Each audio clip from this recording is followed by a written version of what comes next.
I finally got my first clinical site. I was so excited.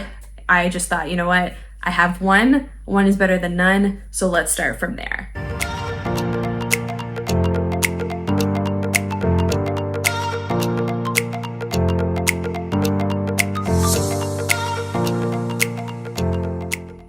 Hey everybody, welcome back to my channel. If you haven't seen any of my videos before, my name is Natalie, but I do go by Naty. I am a family nurse practitioner, and basically the goal of my channel is to help pre-nursing, nursing, as well as FNP students get through school as easily as possible. I give advice as well as talk about my personal experiences throughout school. I also take a look at resumes, personal statements, and help review and critique them. So if that's something that you need done, please go ahead and take a look at the description box down below, and it talks about the whole process of how that can be done. So for this video, I thought I'd talk about how to find FNP clinical sites. It's not an easy process, so hopefully these tips and tricks can help you guys find your clinical sites as easily as possible. So first things first, the process of finding clinical sites is not an easy process. It is not as quick as some people might think. It's not as easy as some people might think. So that's the first thing that you have to realize. So my first piece of advice would be to, as soon as you get into FNP school, start looking for sites. You're gonna need a family rotation, you're gonna need an adult or internal med rotation, you're gonna need a pediatric rotation, and a women's health, which is usually OBGYN. So knowing that when you first start, I would go ahead and find clinical sites as soon as possible. Start talking to people, start talking to providers, start, getting your list ready and start putting your place in your spot, because it really takes a long time. And not only does it take a long time to find the actual clinical site, but if your school does not have an affiliation or does not have a written agreement with that particular practice, that's another amount, maybe a couple months worth of time for them to sort out the agreement or contract or whatever they do between the practice and the school. So that's also something that you need to be aware of, because it does take time. It's not that you find a clinical site and your school approves the next day. It takes time. They need to know the credentialings of where the practice is it a legitimate practice? Are the providers or the provider that you're going to be working with, what are their credentials? Where do they go to school? That whole thing. It takes a lot of time. So I would say it would at least take 2 months for them to work that out. So just keep that in mind. So as soon as you get into school, start looking for sites. That's easier said than done, because some schools require you to find every single clinical site, and then other schools, they have the service where they find it for you. And even sometimes they have difficulty finding sites because the availability, or just some practices not wanting to take students anymore. So keep that in mind. So that's the first thing that I would recommend you do. As soon as you get into school, start looking for sites. So for me, looking for clinical sites when I was in school was definitely rough. It took a long time for me to find any site to start at. Luckily, I was able to start on time with, going through didactic first, and then it was time to go to clinical. I was lucky enough to find a place, right on time, but the process was very time consuming, tedious. It was difficult. So what I first did was I had my resume of, my nursing school history, any work experience, any volunteer experience, any of that. I had my resume, and I was going to different practices in person and handing them out. And I thought that would be a good impression because, you're taking the time to go in person, trying to speak with either management there or the provider. But unfortunately, that didn't work out for me. It was kind of more a waste of time for me because I never really heard back from anybody, or I think maybe it was kind of like a hindrance on their day. That's the last thing they probably were expecting was a student, trying to get into a clinical site. So I didn't really hear back from anybody. Unfortunately, some practices that I went to didn't take students, which is fine, and other places did not even know what a preceptorship was. So for those places, I ran, because if they don't know what a preceptorship is, and maybe it's the wording, but when I explained to them that I was a student trying to shadow a physician, they didn't really know what I was talking about in certain places. So I was like, okay, well, forget it, because if you don't know about that, then we're going to have a problem. So that was the first thing that I did, and unfortunately didn't really have much luck. So then the next thing that I did was I went to NP Hub, and I will put a link down below so you can get straight to it. Basically, it is a service where they help you find clinical sites. So you do have to pay a fee because you're paying the site as well as you're paying the preceptor. So luckily, I was able to find my internal med or adult rotation along with family med through NP Hub. So basically on the website, you can take a look at it. It tells you all the preceptors in your state, in your area, their specialty, are they willing to take students? How much do they cost? That type of thing. So I just clicked all the ones that I wanted to, shadow with, because at this point, you can't be picky. If you are lucky enough to have family in the medical field and they know people and they can help you find different places, then that is wonderful. But if you're not, then you have to find out all your own, and you cannot be picky. Just kind of wherever you can find a place, you can find a place and just make the most out of it when you're there. So I messaged a bunch of people and of different providers, and one of them got back to me, thank God.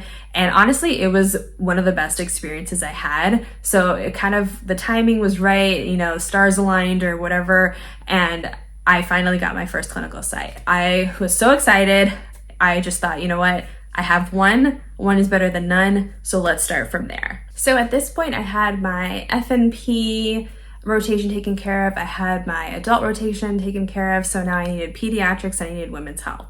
So for the different rotations that I was at, luckily there were a lot of other students. So that's another good resource to use, are other students, because if they've done pediatrics before, if they've done women's health already, then you can ask where did they go to clinical, and it's kind of a word of mouth situation. So sometimes, not all the time, but sometimes when you find that first rotation, it's easier to find others because the provider that you're working with most likely will have some sort of ties with other specialties.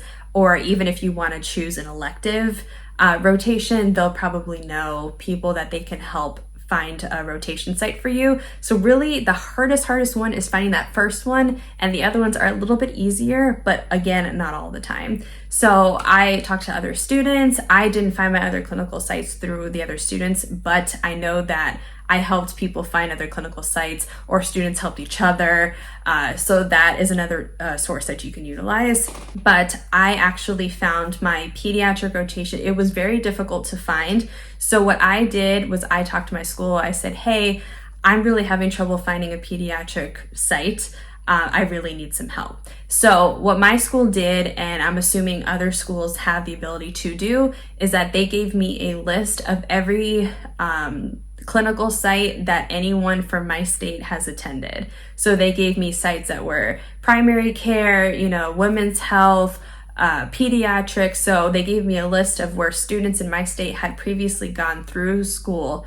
And most of the time they still had an affiliation agreement with the school, or even if they didn't, there was a history of students going there, which was great because my school is in another state. So I'm not affiliated with the major schools around my area. So that was making it a little bit more difficult to find clinical sites. So at least I knew somebody had gone there before, so it's not a brand new request. So I looked at the list and I found my clinical site for pediatrics, and I emailed them and I explained that I'm, in school and I'm looking for a rotation. And then I finally set that up. So I was like, thank goodness. So if you are having trouble finding clinical rotation sites, even if your school isn't supposed to find one for you, go ahead and talk to your clinical instructor and see if they can find a list of people that had gone to any clinical sites in your area. I don't know if every school has the ability to do that, but I'm sure they keep record of who has gone where, and they could probably say, oh, so-and-so went to this pediatric site, why don't you try that?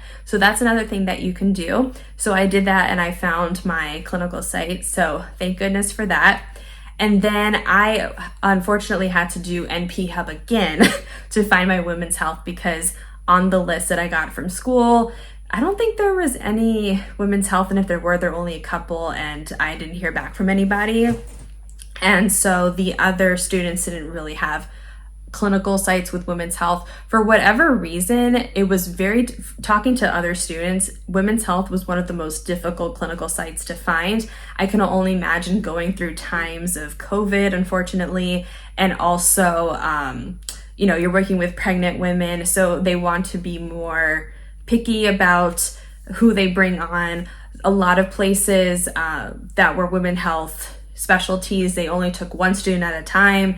So, and then, my previous clinical sites took multiple students. Sometimes there were, 7 to 13 to 15 students at a time. So from going to that where there's a huge supply of placements to one student at a time. And I know some women's health locations don't even take males for clinical. So that's another issue too. So that's something to keep in mind, and that probably is why it takes longer to find that, because it's either one at a time or they just don't take students.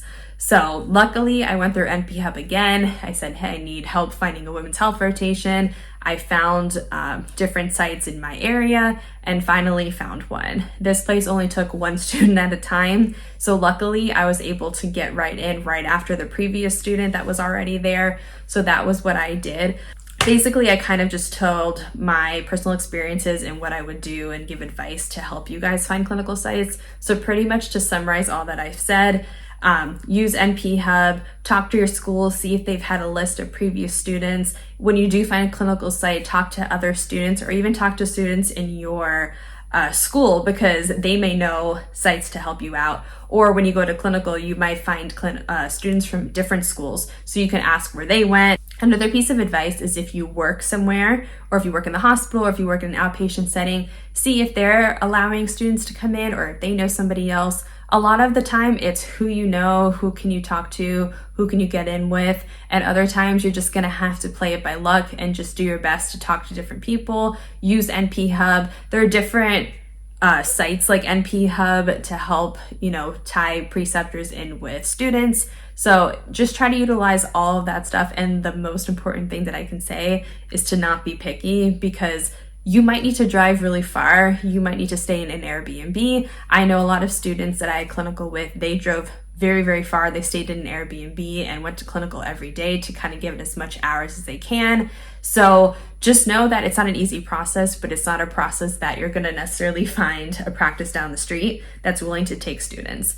So just keep in mind, it's not an easy process. It's definitely a doable process because everyone has gone through it. Don't be scared to utilize your school and be like, hey, I really need help finding sites, and I'm sure they'll do the best that they can to help you find sites. Hope this video was helpful. I know it's not very heartwarming to say that it's not an easy process, but I just want to be real and honest that it's not an easy process, but the earlier you can start finding sites, the better it's going to be for you. So you can actually start on time and graduate on time. Thank you guys so much for watching. I hope you guys have a wonderful morning, afternoon, evening, whatever it may be. Again, if you need any help reviewing your resume or personal statements, please look at the description box down below. Remember to always, always, always believe in yourself and have a good one. All right, bye guys.